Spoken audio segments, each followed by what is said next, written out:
When it comes to radio personalities in a state as big as Texas, there are a ton of towns to make a living. Lee Jolly wanted a home, and that was Houston.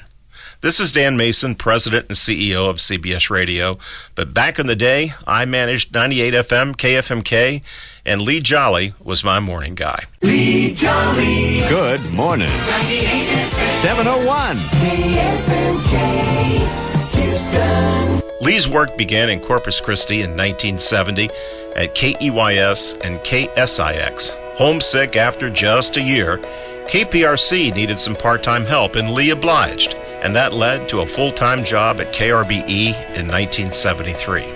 In 1974, when Lee got a tip that Kilt was looking for a night jock, the Big 610 was the dominant station in town, but their little FM was the one that needed some help, and Lee jumped at the chance. You can only imagine his surprise when he was offered the job as the morning star 6 months later. A pairing with female anchor Jay Britt introduced Houston to Jolly and Jay, and a successful on-air partnership that lasted until 1980. But then times changed, and the music had too.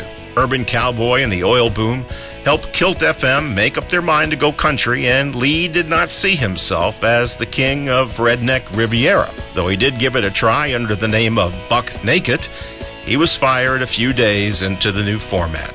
However, down the dial, it was KFMK. That was the station, in search of a new morning person, and Lee again took the leap of faith. This one was the right one. And pairing with newscaster Chuck Schrammick, they dominated Morning Drive in Houston for quite some time. That great 10-year run ended in 1991 when KFMK left the oldies format and became what is still known as The Box. And while Lee had many opportunities to take his act on the road, he chose to stay home with family and friends in Houston. He still maintains a bit of a public persona, serving as MC at fundraisers and events from time to time, and with his high-tech home studio, you still might hear him on radio and television. Now, it's my pleasure to introduce and congratulate my friend and former morning guy, Lee Jolly, as a 2012 inductee to the Texas Radio Hall of Fame.